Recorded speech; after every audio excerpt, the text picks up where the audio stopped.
Salut, c'est Sarah, ça dit quoi? D'une façon générale, le monde d'aujourd'hui est gouverné par l'énergie. C'est vous dire l'importance du pétrole.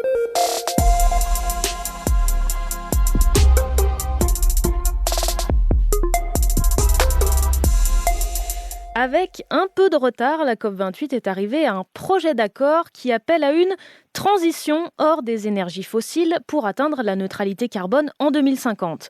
Alors je te remets un peu de contexte. Cette COP pouvait être la première à définir une marche à suivre sur les énergies fossiles pour lutter contre le réchauffement climatique.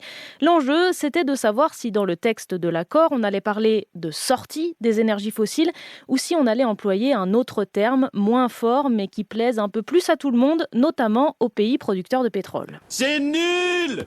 Arrêtez de roupiller! Rappelez-vous! Alors c'est quand même historique puisque c'est la première fois que les énergies fossiles seraient mentionnées dans une décision à adopter par tous les pays. À l'heure où j'enregistre, rien n'est signé, ce n'est qu'un projet d'accord qui doit encore être discuté, mais le but des Émirats arabes unis, c'est que ce soit réglé aujourd'hui. Oui, je suis un peu pressé, mon petit. Dépêchez-vous, s'il vous plaît. Donc cette COP est bientôt finie et un nom que tu peux peut-être retenir, c'est celui d'une jeune indienne, Lysipriya Kangujam. Elle a 12 ans et n'a pas hésité à donner de la voix lundi à Dubaï.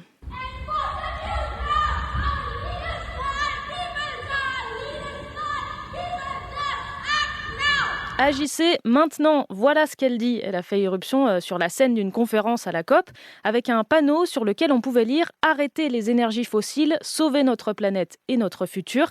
Elle n'en est pas à sa première action. Certains la voient déjà comme la nouvelle Greta Thunberg. Elle a été applaudie avant de se faire sortir de la salle et exclure de la COP.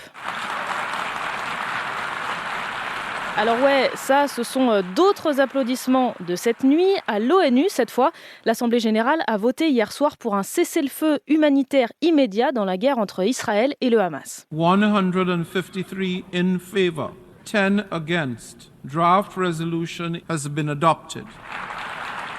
Les combats ne vont pas s'arrêter pour autant parce que cette résolution, on appelle ça comme ça, n'est pas contraignante, c'est-à-dire que personne n'est obligé de la respecter. Alors ça sert quand même à mettre un petit coup de pression symbolique sur Israël et les États-Unis, premier soutien de l'État hébreu, qui ont d'ailleurs voté contre. En réponse au vote, l'ambassadeur israélien à l'ONU a insisté, il faut rejeter la faute sur le Hamas.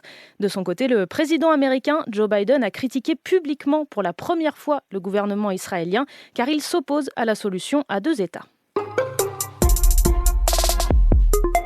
Imagine à 22 ans traverser l'Atlantique seul sur un bateau pendant 12 jours. Je sais pas toi, mais moi je m'y vois assez mal.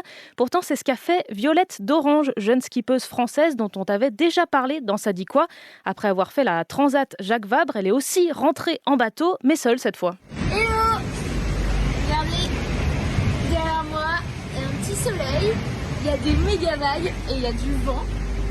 Je fais une moyenne de 18 nœuds là depuis quelques heures.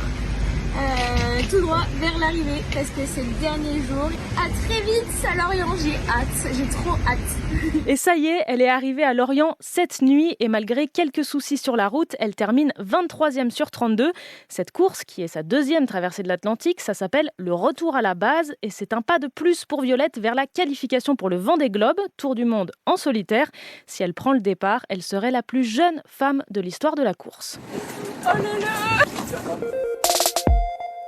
Belle victoire aussi hier pour les handballeuses françaises qualifiées pour les demi-finales des championnats du monde en Norvège et au Danemark. Elles ont battu la République tchèque 33-22, 7e match, 7e victoire. Par contre, la Ligue des champions s'est terminée pour Lens, même s'ils ont gagné hier face à Séville. Cette victoire, elle permet aux Lensois de se qualifier pour les barrages de la Ligue Europa, autre compétition européenne. Et comme va te l'expliquer mon collègue Nicolas Perronnet, ce parcours en Ligue des champions, c'est déjà une victoire. Lens sort de la Ligue des champions la tête haute avec 8 points au compteur. Un bilan inespéré en début de compétition et donc forcément un peu de regret, même si le gardien Brice Samba relativise. Vous savez, dans la vie, il ne faut pas avoir de regrets. C'est comme ça, c'est qu'on a mérité d'être troisième. Et on est fiers en tout cas, voilà, on a appris. On va continuer d'apprendre même si c'est l'Europa League. Et l'Europa League, par contre, ça fait peur au PSG qui, pour une fois, fait face au risque de se faire éjecter de la Ligue des Champions. Du coup, ce soir, les Parisiens doivent absolument gagner face à Dortmund. Ça va se jouer à 21h. C'était Sarah de France Info. Allez, ciao. On va pas se créer des problèmes pour rien, on a un pays à faire gagner. Mais après, je pense que pour parler de ces gestions sponsoring, le football, il a changé.